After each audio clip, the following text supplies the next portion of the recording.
J'avais écrit un post récemment mentionnant qu'une action ne se résume pas à un symbole boursier ou à une cote boursière, c'est-à-dire le prix qui oscille à la hausse ou à la baisse.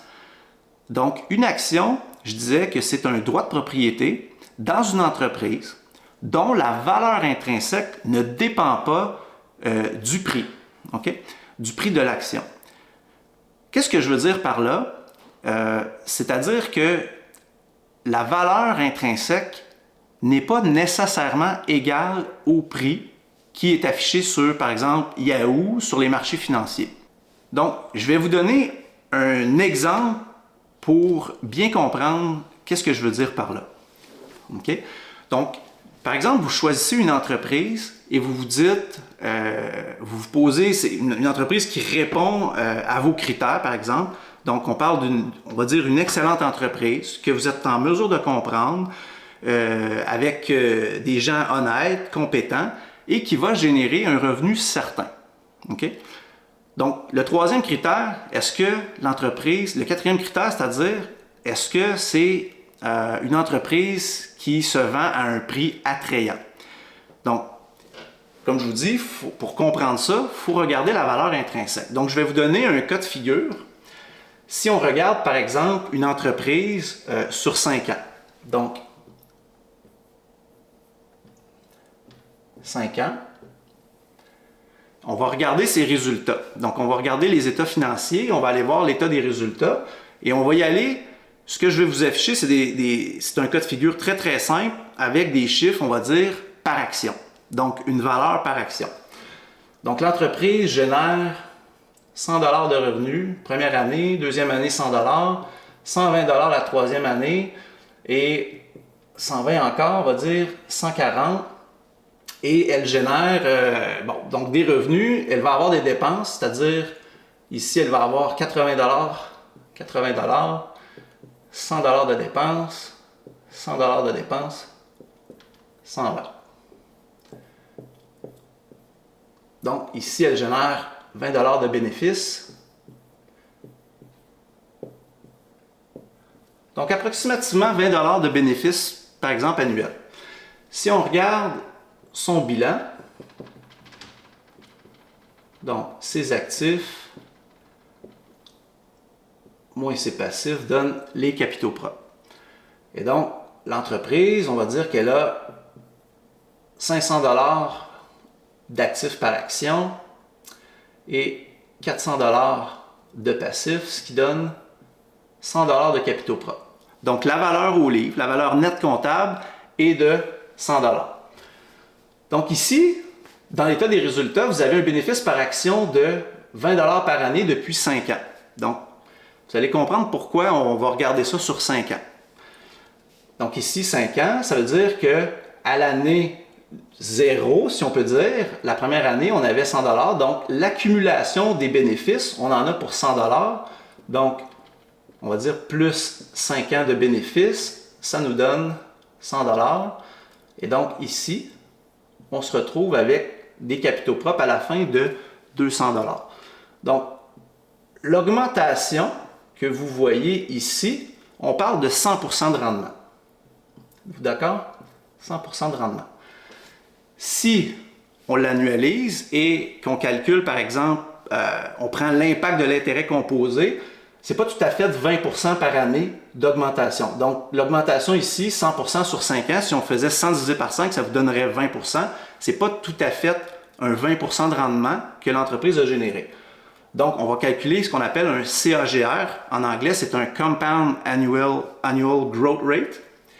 Donc, le CAGR est approximativement, si on le calcule, c'est approximativement 15%. Donc, si vous aviez un rendement de 15%, cette entreprise-là génère un rendement de 15% annuel, donc une augmentation de ses capitaux propres, ben, c'est ce qu'on verrait. On verrait approximativement un 100% de rendement calculé sur 5 ans. Donc, maintenant, cette entreprise-là n'est pas cotée en bourse, on va dire. Okay? Elle n'est pas cotée en bourse. Donc, on va faire un graphique pour faire comprendre la valeur intrinsèque par rapport au prix. Donc ici, c'est votre dollar par action. Donc, 100 $, et la valeur augmente à 200 $. Ici, c'est votre ligne de temps. Donc, on parle de 5 ans. Ici, c'était l'année 0. Donc, à peu près, on fait notre ligne. 15% de rendement annuel.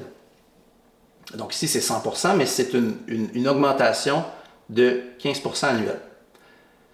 Et donc, cette entreprise-là n'est pas cotée en bourse. Ça veut dire que si vous vouliez acheter l'entreprise, eh bien, sur 5 ans, à l'année 3, par exemple, vous paieriez aux alentours de 150 $ par action. On s'entend? Et donc maintenant, l'entreprise, disons, ça c'est une entreprise pas cotée en bourse. Maintenant, elle devient cotée en bourse. Donc, l'entreprise est cotée en bourse et donc, elle est sur les marchés boursiers. Et donc, les gens, selon l'offre et la demande, les prix vont varier pour pouvoir acheter ces actions-là. Donc, si on regarde un graphique boursier, on pourrait dire, mettons qu'on part, le prix oscille comme ça. OK? Et donc, quand vous regardez les marchés boursiers, vous regardez une cote boursière, vous allez chercher n'importe quelle entreprise, bien, vous allez voir un graphique comme ça qui oscille. Maintenant, quand on comprend la valeur intrinsèque, et que ici on a regardé les fondamentaux, les états financiers, et qu'on arrive à établir ce chiffre-là, c'est un cas très très simple. Ça fonctionne, mais il y a des particularités, il y a la petite finesse à aller chercher là-dedans. Donc, je ne rentre pas dans le détail, mais c'est pour vous donner une idée. Donc, si par exemple le prix oscille comme ça, et vous savez que la valeur ici est de 15%, et vous êtes capable d'établir un prix, bien vous savez que si le prix est ici, c'est trop cher. Tout ça ici, c'est trop cher. OK? Maintenant, le moment où le prix descend sous la valeur intrinsèque, ici, donc vous savez que vous avez une aubaine. Et donc, que c'est un bon moment pour acheter. Ce que ça signifie en gros, c'est que pour être en mesure de savoir si vous payez trop cher, vous pourriez penser que si vous achetez ici, vous faites un deal parce que donc vous êtes selon des analyses techniques, vous êtes dans une situation, vous recevez des signaux d'achat. Donc, vous pensez que quand vous êtes ici, vous achetez. Quand vous êtes ici, on va acheter parce que là, on a eu une chute.